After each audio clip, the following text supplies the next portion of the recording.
Assalamualaikum dan salam sejahtera. Bersama saya, hos anda, Aifah Syafina.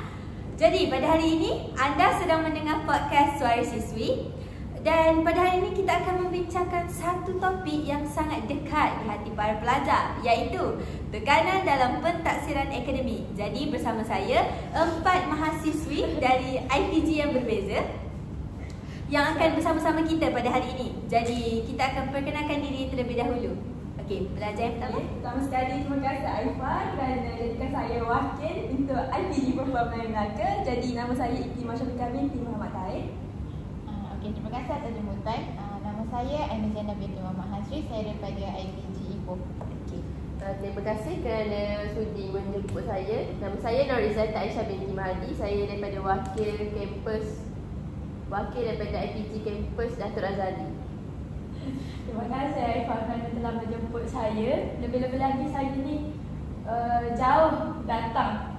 Jadi saya Nur Aimah Syairah binti Muhammad Zulkifli daripada IPG Kampus Sultan Nizam. Okey, terima kasih semua.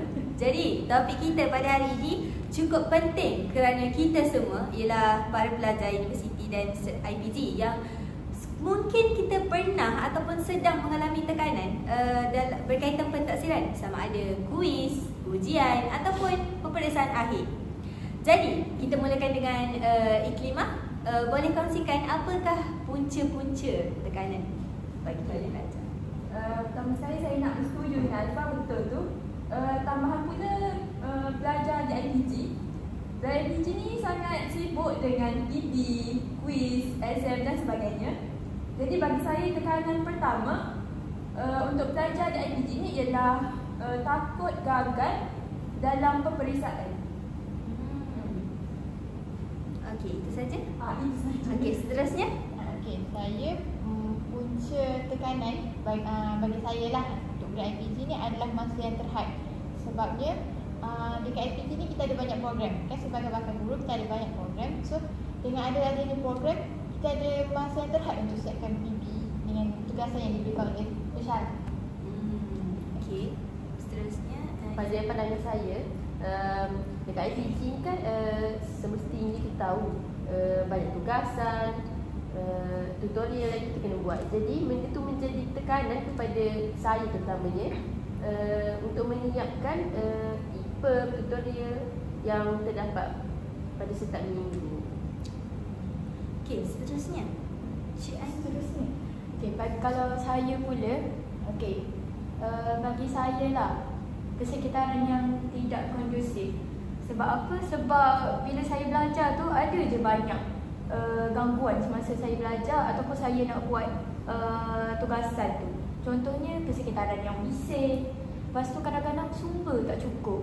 Jadi benda tu kadang-kadang mengganggu saya untuk membuat tugasan yang diberikan. Oh, jadi tekanan-tekanan ni berpunca daripada persekitaran, kekangan masa dan yang selebihnya. Okey, sangat menarik. Jadi seterusnya, apabila tekanan ni terlalu tinggi, apakah impak ataupun kesan kepada kesejahteraan para pelajar kita? Silakan. Okey. Macam saya cakap tadi, bila pelajar ni terlalu sibuk memikirkan grade atau markah peperiksaan mereka yang mereka takut mereka akan dapat markah rendah, kawan mereka dapat markah tinggi, dia dapat markah rendah, dia akan rasa stres. Bila stres yang berlebihan, itu akan mengakibatkan mereka tidak dapat menjalankan tanggungjawab mereka tu dengan lebih efektif. Maksudnya kualiti kerja mereka tu, maksudnya bila pensyarah mereka memberikan tugas, mereka tak dapat menyelesaikannya dengan sempurna. Okey, terima kasih Iklimah. Seterusnya. Okey, saya pula kesan yang kita boleh dapat daripada tekanan masa adalah hubungan sosial pelajar ni akan terjejas. Yang ini menjadikan ada pelajar yang mengasingkan diri dalam bilik sepanjang tempat dia asingkan diri dalam bilik. Lepas tu dia akan jadi cepat marah. Lepas tu menjadi mudah gelisah. So ini adalah bukan kesan kepada pelajar. Jadikan pelajar ni diri dalam bilik jangan jadi depressed. Jadi dia bermain dengan emosi lah. Okey. Bagus. Seterusnya satu. Pada pandangan saya, bagi saya tekanan tu pada pandangan saya, impak dia adalah terganggunya waktu tidur. Sebab kalau kita banyak kerja untuk disiapkan, semestinya kita akan menyiapkan pada luar malam. Jadi benda tu boleh mengganggu waktu tidur kita. Kita sebagai pelajar ni semestinya perlu rehat yang cukup. Kalau tak ada rehat yang cukup, kita memang tak fokus dalam kelas. Jadi benda tu boleh menyebabkan kita ketinggalan dalam kelas dan sebagainya. Okey. Pelajar kita seterusnya. Kalau saya pula, kesan saya hampir sama dengan Izzati. Sebabnya bila persekitaran tu tak kondusif, saya rasa macam saya tak boleh nak fokus mana kalau dalam kelas. Jadi macam bila saya nak buat tugasan tu, saya macam tak berapa nak faham. Sebab kalau situasi tu terlampau bising, lepas tu sumber pula tak mencukupi. Jadi saya rasa macam bila saya buat tu, macam tak ada apa-apa pun. Tak dapat apa-apa pun daripada tugasan tu. Lepas tu dia kadang-kadang boleh mengganggu grade kita. Macam sebab itulah dia jadi tekanan macam yang Iklimah cakap tadi. Okey, menarik semuanya. Jadi, apa yang kita dapat lihat, salah satu kesan adalah tekanan emosi, iaitu boleh juga menyebabkan kita masalah kesihatan diri kita terjejas dan selebihnya. Okey, jadi seterusnya kita akan mendengarkan tentang langkah-langkah yang boleh kita buat untuk mengatasi tekanan-tekanan yang dikongsikan sebentar tadi. Mari kita dengar kepada pelajar kita yang pertama, Iklimah. Okey, langkah mengatasi. Okey, bagi saya langkah mengatasi ni ada banyak cara. Jadi setiap pelajar tu dia ada cara yang tersendiri untuk mengatasi masalah mereka tu, masalah stres, depres dan sebagainya tadi. Okey, kalau saya, cara saya mengatasi ialah buat jadual harian. Jadi kita set pada waktu pagi.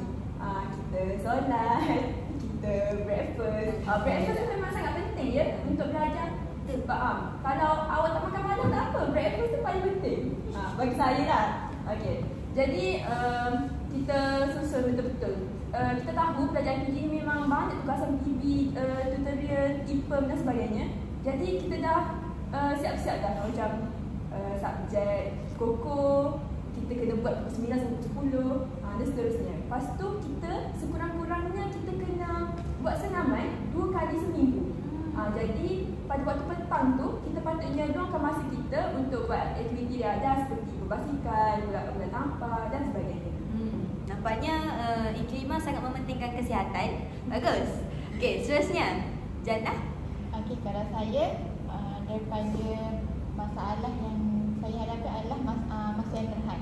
So daripada masa yang terhad tu pelajar boleh belajar dengan menggunakan kaedah Pomodoro. Tahu tak? Tahu. Okey, cuba terangkan sedikit.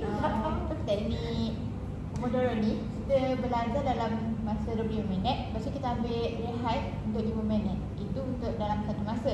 Bila dalam kita buat teknik tu, kita boleh rehat yang panjang pula. Kita ada rehat pendek. So kita ulang dalam 4 kali dan bila lepas kita buat dalam 4 kali tu, kita rehat yang panjang dalam masa 30 minit. Lagi satu, tips untuk kalau rehat 5 minit tu, kita jangan main phone.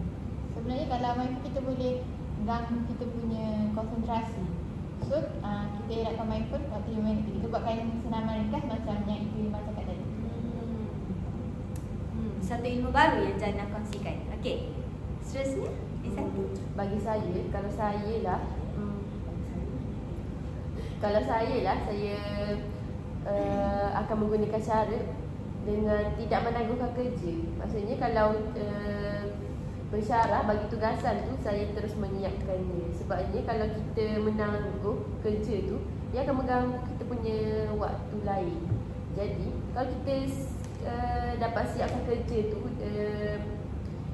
dengan baik, kita boleh mengganggu kita punya waktu tidur, waktu kita beriadah, waktu makan dan sebagainya. Oh, okey. Akhir sekali kita jelaskan kepada Ain. Okay, kalau saya pula, macam tekanan saya tadi, persekitaran yang kondusif. Satu je ya cara untuk menyelesaikannya. Satu je. which is kita kena pergi library. Sebab kalau saya lah, saya memang kena pergi library sebab saya boleh belajar berseorangan. Kalau saya duduk dalam kelas ke duduk bilik, masih ada lagi orang kat situ. Kalau library tu, kita boleh senyap je sebab situasi dia senyap. Kalau dekat dalam bilik ke, dalam kelas ke, mesti akan ada orang. Kalau dekat dalam bilik, mestilah saya ada roommate. Kalau saya buat kat dalam kelas, mestilah kawan-kawan saya. Nak pula kawan saya sama extrovert. Oh, jadi Cik Aini ni seorang introvert? Ya, betul. Awak suka berseorangan lah. Ya, saya suka berseorangan. Tapi kalau dalam bilik, saya tak boleh nak fokus mana sebab roommate saya ada boyfriend. Jadi saya kenalah belajar dekat library. Kalau library dia senyap je. Lepas tu banyak pula sumber yang saya boleh cari dekat dalam library tu. Rujukan. Betul tu. Boleh tambah sumber rujukan saya. Okey, jadi kita telah mendengar luahan-luahan para siswi kita. Jadi banyak poin-poin penting yang telah kita dapat pada hari ini. Jadi saya juga ingin mengucapkan terima kasih kepada semua siswi-siswi yang sanggup hadir datang ke podcast kita dan berani untuk meluahkan suara. Jadi saya berharap podcast ini dapat membuka mata-mata pihak universiti, IPG dan selebihnya serta rakan-rakan pelajar kita tentang realiti tekanan dalam pentaksiran. Jadi ada kata-kata penutup dari setiap siswi-siswi kita? Sebagai yang saya lupakan, uruskanlah masa yang bijak. Okey, terima kasih. Itu sahaja untuk episod kali ini. Jangan lupa ikuti kami di Instagram Suara Siswi Podcast. Jaga diri dan teruskan berjuang dengan sihat. Bye!